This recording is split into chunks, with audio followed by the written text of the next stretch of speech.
Masaya ang Pangulong Duterte sa nakamit na tagumpay ni Kylie Versosa na kironahan na bilang Miss International 2016 kagabi sa Tokyo, Japan.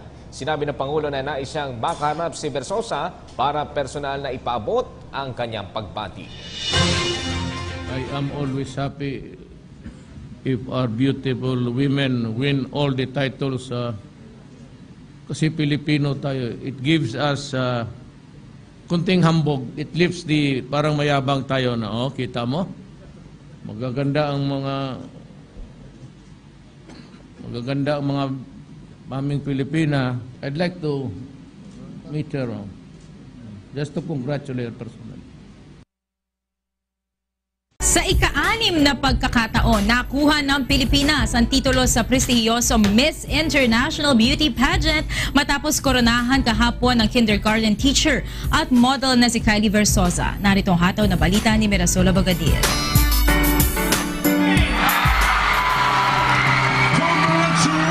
Muling nakuha ng Pilipinas ang korona sa Miss International Beauty Pageant na ginanap sa Tokyo, Japan kahapon.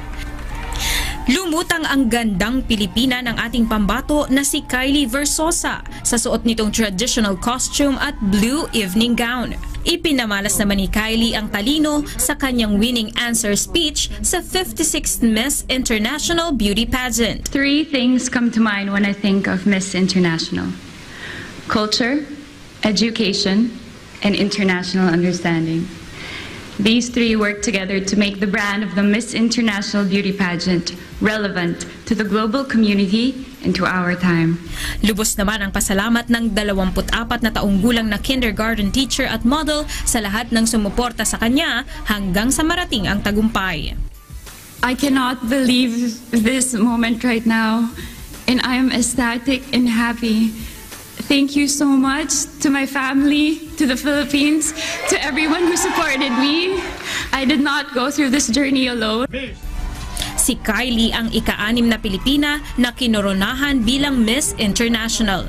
Huling nakuha ng bansa ang titulo noong 2013 sa pamamagitan ni Bea Rose Santiago. Samantalang natuwa naman si Pangulong Rodrigo Duterte sa pagkapanalo ni Kylie. Magugunitang nag-post pa sa kanyang Instagram ang beauty queen ng picture nila ng Pangulo na noon ay nasa Japan din para sa state visit. Of course, I am happy. I am always happy if our beautiful women win all the titles. Kasi Pilipino tayo, it gives us kunting hambog. It lifts the, parang mayabang tayo na, oh, kita mo? Magaganda ang mga maming Pilipina, pero yung lahat kayo dyan sa Human Rights Commission mga pangit. 69 na contestants mula sa iba't ibang bansa ang lumahok sa prestigyosong beauty pageant. Itinanghal na runner-up ang Australia, Indonesia, Nicaragua at United States. Sa kanyang unang araw bilang Miss International 2016, sumalang agad sa photo shoot ang Pinay Pride na si Kylie Versosa. Sabi ni Kylie, hindi naging madali ang kanyang mga pinagdaraanan o pinagdaanan para magwagi. Nakatutok si Maki Pulido. Halos wala pang tulog si Kylie Versosa mula ng koronahang Miss International kagabi. Pero sabak agad siya sa hectic na schedule ngayong araw. Halos buong araw ang photo shoot ni Kylie para sa major sponsor ng Miss International. At di mo mahahalatang wala pa siyang pahinga. It's only been a few hours, but everything hasn't sunken in yet. Not yet. We just woke up actually. So we have our first few activities today and it's going to be a long week, so I'm really looking forward to it. You have to fight. You know, I am a fighter and that's also why I won the crown. Dinaig ng ganda at talino ni Kylie ang halos 70 kandidata sa Miss International. Lutang ang gandang Pinay mula sa kanyang national costume hanggang sa swimsuit competition. Tumatak din ang speech ni Kylie tungkol sa tolerance and diversity. I believe that it is with developing in each of us sensitivity to other cultures that we expand our horizons, tolerate difference, and appreciate diversity. All this enables us to achieve international understanding. Kwento ni Kylie, sa buong kompetisyon, swerte na raw ang 5 oras na tulog. Kaya para makabawi, madami siyang kinakain. This is what I learned from my second Bini Bini try. You have to have energy on stage or else you get so weak. How will you project and perform? So I ate so much. All healthy. Nothing processed, but fruits and vegetables, eggs. And chocolates. You need the sugar. Excited si Kylie sa balitang gusto siyang personal na i-congratulate ni Pangulong Duterte. Bago siya magwagi, naka-selfie na ni Kylie ang Pangulo sa Philippine Economic Forum dito sa Tokyo. Really? Thank you so much. You know, people think I met him. I chased him for a selfie. I met with him for a second. And he was so nice to stop for me. So that's what I liked. Tinanong ko si Kylie, bakit sa tingin niya, siya ang nakakuha ng titulo? Because I'm strong. You know, during the speech, I was worried about my words. Maybe it was too complex. But that's me, you know. I wanted to give them me.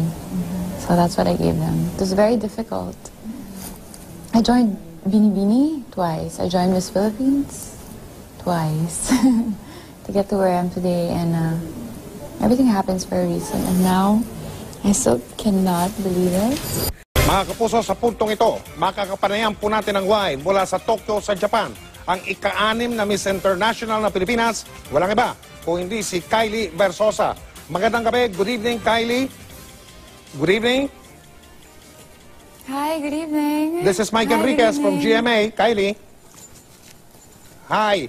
Kylie, congratulations. Hi, Sir Mike. Okay. Hi. Before anything Hi. else, gusto natin Thank paalam. you so much. Thank you. Okay. No, thank you, Kylie. We should be thanking you. Before anything else, gusto natin paalam sa mga nanonood at nakikinig, si Kylie po ay isang business management graduate ng Ateneo de Manila. Naging preschool teacher siya. At bukod dyan, nag-model din siya. So, Kylie, aside from that, Miss International ka ngayon. Paano mo balak gamitin ang lahat-lahat ng yan na pinagbibigay sa'yo ng Panginoon? Ngayon at ikaw ay Miss Universe, Kylie. International, I'm sorry. Miss International. Miss International. Okay. What I'm going to do with it, I'm going to share whatever I have to the world. As cliche as it may sound, whatever is given to me, I'd really want to share it. Okay, Kylie, we have Jessica Soho with us this evening, and she will be asking you a couple of questions. Congratulations, Yes. Kylie, and thank you very much. Okay. Kylie, Thank kumbaga... you so much. Thank you so much. Thank you so much also for us. Yes. Kylie, kumbaga ay nagkaroon ka ng platform para sa iyong boses as Miss International. Paano mo intensyon na gamitin itong boses na ito? Po. Now that I have my voice, I can use this to spread the things or to talk about the things that matter the most. And that is cultural understanding, international understanding, and mental health awareness. Just bring awareness about the things that need to be put to light and talk about the things that would be able to give information to other people. Natanong ko na sa iyo ito kagabi sa SONA, pero for our viewers sa 24 oras, tanungin ko ulit, no? Ang advocacy na gusto mong isulong, isa sa mga advocacy is mental health awareness. Paano mo gagawin ito, Kylie? Yes. Just talking about it would help a lot. You know, not a lot of people talk about depression because most probably because they're ashamed of it. But I'm here to say that it's okay, that it is a real sickness. I myself have been through it, and a lot of people have, and it's okay, it's curable, you're not alone. And it's very treatable. And a lot of people are going through it.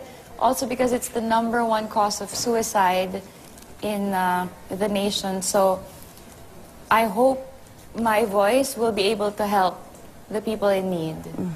Kylie, sorry pero sana game ka para sa mabilisang Q&A. Ito inihiling ng marami dito eh. Pasensya na Yeah, lang ho of kayo. course. And with your indulgence, Okay, kasi may sige. delay tayo sa satellite signal, no? Pero quick Q&A with you. Beauty or brains? Brains. Favorite food? Bacon. Tatanungin ko sana kung sinigang ba o adobo? Oh my God, mahirap pero adobo. Are you single? At sino daw ba ang iyong showbiz crush? I'm single. Showbiz crush.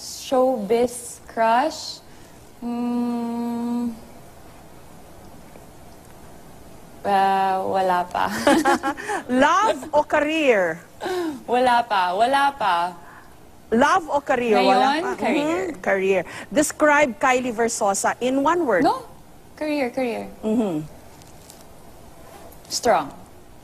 Thank you very much, Miss International 2016, Kylie Versosa. Congratulations much. uli sa'yo. Thank you.